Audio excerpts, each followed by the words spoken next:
everybody. Raul here for Bass Musician Magazine, and today we have the great honor and pleasure of catching up with none other, the world-famous David Ellefson. How are you? How you doing, Raul? I'm doing great. With an introduction like that, man. We do what we can in the absence of a whole crowd. You know, we'd have the cheering and the raving. But we're gathered here today to talk about your new signature string set coming from SIT Strings. So tell us about these strings. Yeah, so brand new. In fact, they even gave me a little talking sheet here, so I can read. It's like this is my sheet music. I should have it tied up right here, right? But yeah, nickel plated, which is interesting because years ago my first string was probably a flat wound when I bought my first Gibson EBO. Actually, my mom bought it for me. I was like 11 years old, and it had flat wounds on it, and I went and I bought that bass because Kiss used Gibson, right? It said so on the back of Kiss Alive. So I got a Gibson because I wanted to be like Kiss. And I'm like, this doesn't sound anything like Kiss. And then I realized it was a flat wound string. So I remember going to the music store and I bought a set of round wounds. And I made the fatal mistake of not, a string, when you cut it, you run the risk of the windings coming off of the core, right? So I've learned over the years, you always bend a string 90 degrees and then you cut it over here. So it just protects the winding. So I had to live about 6 months because bass strings were expensive, and I didn't want to tell my parents that I messed up cutting the string, and then they'd be pissed that I spent $20 on a set of strings. Keep in mind, this is 1976, so $20 is probably like $50 now. Yeah. And so I had to live with a bad A string, for like 6 months, rattling and stuff. But that was my first introduction, between kind of flat wound to the round wound, and then I would discover I used stainless steel strings for a lot of years. And I found that with SIT that I really like both the stainless and the nickel. But the nickel, to me, have a real punch and a real consistency to the tone. I like really brand new, sharp strings. That's just my style, especially for the kind of music I play in heavy metal.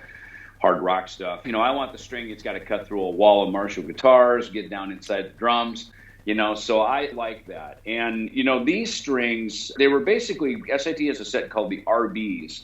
And essentially, it's basically soon to be the fusion wound string. This gives kind of the transition to that. It's funny, my whole world with SIT has happened unassumingly. My first introduction to them, I knew of them, of course, for many years, but I did a tour with Tim Ripper Owens, formerly of Judas Priest, and I was invited to do a solo tour with him, and we were going to Europe to open for Heaven and Hell, which was the Ronnie James Dio version of Black Sabbath.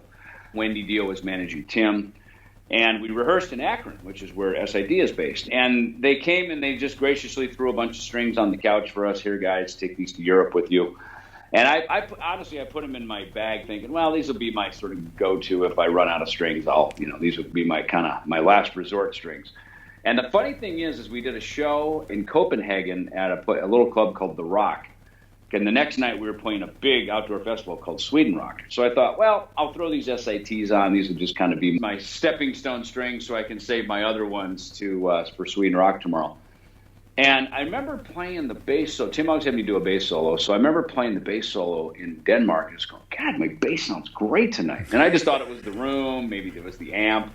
Enough humidity, sweaty headbangers in the room. I love that. That all creates just great bass. And then the next day, I put my regular strings on and I go out and play this big, huge open air festival. And I'm just digging in and I'm not getting it. I'm going, what is wrong with my bass? And it hits me. As I'm in front of, this big 60,000 open air Sweden Rock, it hits me going, wait a minute, last night I used SIT, today I used my regular ones. Uh-oh, I'm in trouble. I think I like those SITs a lot better, Mm-hmm. And, it's one of those moments where it's like, we have manufacturers who support us through our career. They're very gracious to us. And then there's this moment when some new gizmo, gadgets, piece of equipment walks through the door and you fall in love with it. And that was my moment with SIT. Fast forward a year or so later, not even a year, a couple months, I'm with Megadeth now and we're rehearsing the 20th anniversary Rust in Peace tour. It was February of 2010. We're in rehearsal and that record, the Megadeth Rust in Peace record, has a lot of very pronounced bass work on it. A lot of bass intros, a lot of breaks in the songs that are dedicated bass features. And I'm using kind of my go-to strings, and it's just not getting it, And I tell my tech, Fred, I say, hey, man, I got some SITs over there. Why don't we throw those on? And I mean, bang. And those were the power wounds. And I called SIT. I said, "Guess what? I think I found my new home. If you'll have me, I'd be glad to be at home with you." And so that started my journey. So the last 10, going on 11 years now with SIT. And so those power wound strings have really been a go-to thing, especially for that period with this punch, the way they wind the string, the core, all the features have really just, it's just so noticeable. And about a little over a year ago, I was on tour down in South America, December 2019, and SIT had sent me some of the RBs. I threw them in my gig bag. And again, I was thinking, well, these will be my sort of, I'll use my power wound because I have a signature set. These will be my main ones. And, if I run out of strings or I'm running low, I'll throw the RBs on. Well, I played a show in Argentina, in Buenos Aires, and I put the RBs on, and I was like, whoa. It was like the amp just lit up, And now, of course, these were fly dates, so I'm using an inconsistent. Every day is a new backline, a new amp. So you kind of, there's a lot of elements that you have to take into consideration, before you make an actual affirmative decision on something. Different musicians, different amp, new room, wood floor, different things. But I was like, whoa! So I hit back to headquarters at SIT, and I said, you know what? I think I found my next new love at SIT. And I wanted to keep the power wounds, which we still have, but these RBs, again, which have now turned into the fusion wound, they have this hex core, this fusion winding on them. We've got them in 4 and 5 string, 45 to 105. And I decided to go a little lighter on the 5th string. I went down to a 125 rather than my power wounds were a 128. Partly because I think the string moves a little better, it breathes a little better, especially if you use it on a 34-inch scale bass where the tensions are tighter. And also I found a lot of bridges don't accommodate that 128 very well, especially because it's not a taper over the bridge. It's a solid, string all the way to the back, to the ball. And sometimes that's difficult to fit through the bridge. And I find the 125 is a little more accommodated by most of the bridges. Gotcha. And as you've mentioned, because you're playing heavy metal, and you're playing hard, you're rocking out, how do they hold up for you?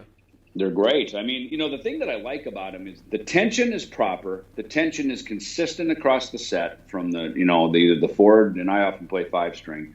But they also, because I had one manufacturer years ago, and man, every other set, one of the strings was dead.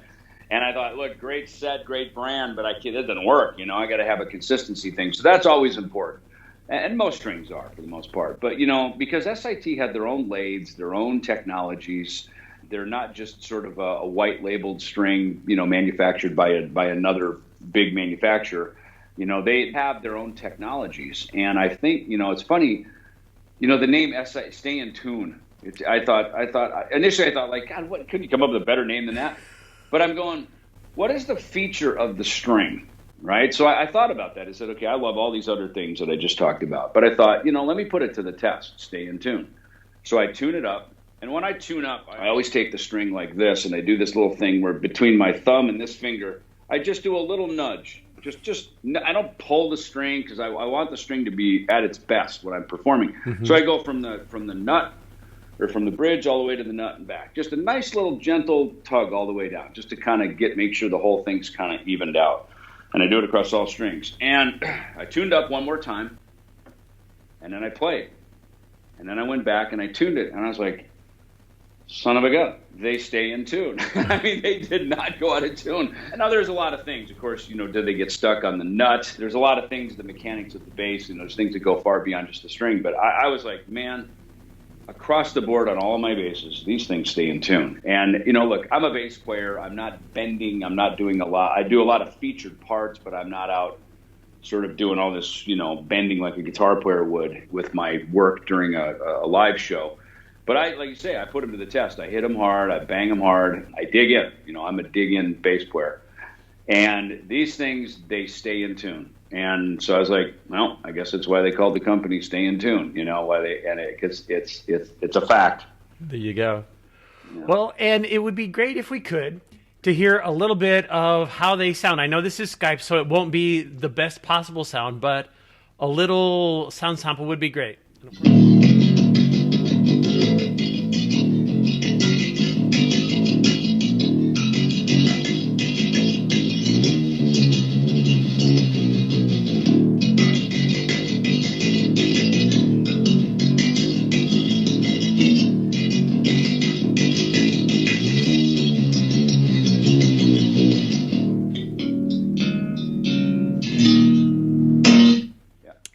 was great, David. So if people want to get their hands on some of your signature strings, the best website is sitstrings.com, from what I understand. Also, if they want to stay on top of what you're up to, because you're always busy, davidellefson.com. Yep. Great. That is it. Those are the two spots, yeah. And that's, there's a lot of activities, between movies and film and writing songs and putting out solo records, Megadeth records, all kinds of stuff, So, and these SATs are with me on the journey and everything that I do. They're there with me. That is so great. And I'm sure that now that people know this, they're going to want to go back over like the last decade of your work and check out the way the strings sound and how they've been performing and holding up for you in so many instances. So, folks, you've seen him here, David Ellefson on Bass Musician Magazine.